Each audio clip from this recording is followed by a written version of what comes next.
Bismillahirrahmanirrahim. Assalamualaikum warahmatullahi wabarakatuh. Izin memperkenalkan diri, nama saya Muhammad Hafiz Nazwardi dari program Fakultas Ekonomi dan Bisnis, jurusan Ekonomi Pembangunan.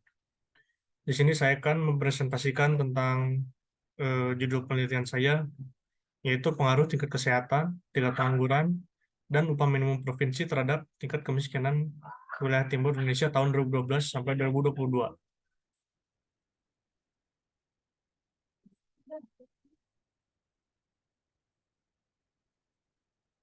Baik, untuk latar belakangnya, Indonesia merupakan salah satu negara berkembang yang masih mengalami tahap atau proses untuk membangun perekonomian yang lebih baik agar menjadi sebuah negara yang maju.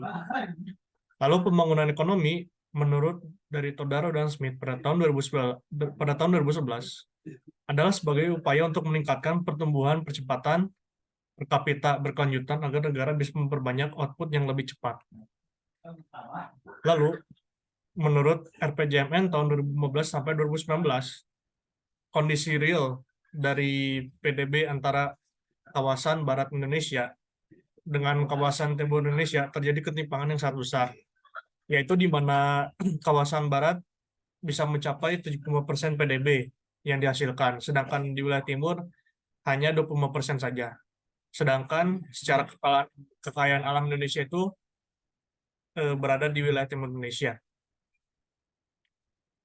Lalu untuk metode penelitian yang saya gunakan yaitu menggunakan penelitian kuantitatif dengan pendekatan deskriptif dengan sumber data yang diambil dari sekunder yang melalui website yaitu Badan Pusat Statistik.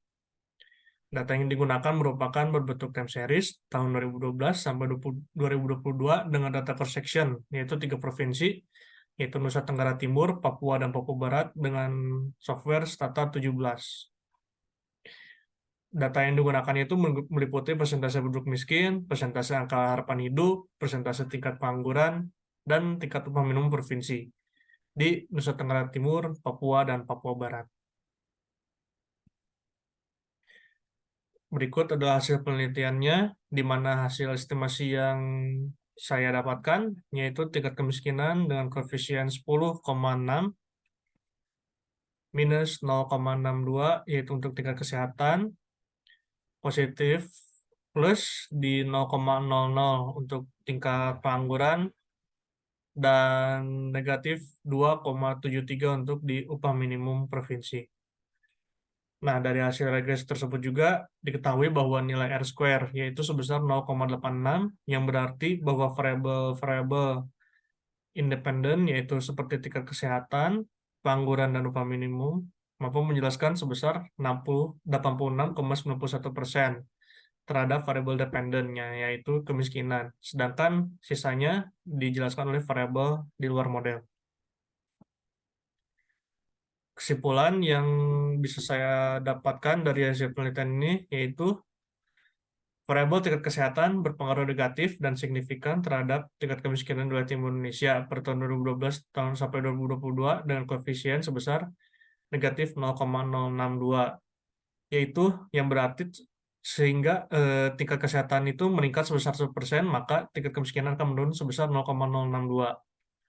Selanjutnya ada variabel tingkat pengangguran berpengaruh positif dan signifikan terhadap tingkat kemiskinan, yaitu dengan koefisien sebesar 0,002, yaitu jadi setiap 1% peningkatan pada tingkat pengangguran menyebabkan kemiskinan juga akan meningkat sebesar 0,002%.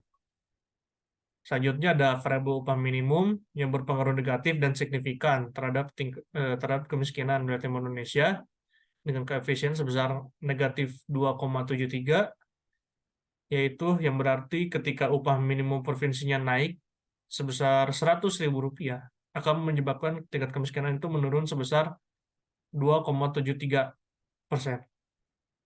Lalu berdasarkan dari R-square yang tadi sudah saya jelaskan, yaitu sebesar 0,86, yang berarti 86,91% variabel dijelaskan oleh variabel eh, independen seperti tingkat kesehatan, tingkat pengangguran, dan upah minimum.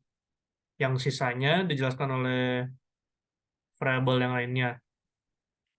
Lalu dari perolehan F statistik yaitu sebesar 18,9.0 dengan probabilitas F statistiknya sebesar 0,00 yang kurang dari alfa yang berarti H0 ditolak, yang menyebabkan secara simultan variabel tingkat kesehatan, tingkat pengangguran, dan tingkat upah minimum provinsi secara bersama-sama berpengaruh terhadap tingkat kemiskinan di wilayah timur Indonesia tahun 2012 sampai 2022. Sekian untuk presentasi dari saya. Mohon maaf bila ada kurangnya. Billahi taufiq wal hidayah. Wassalamualaikum warahmatullahi wabarakatuh.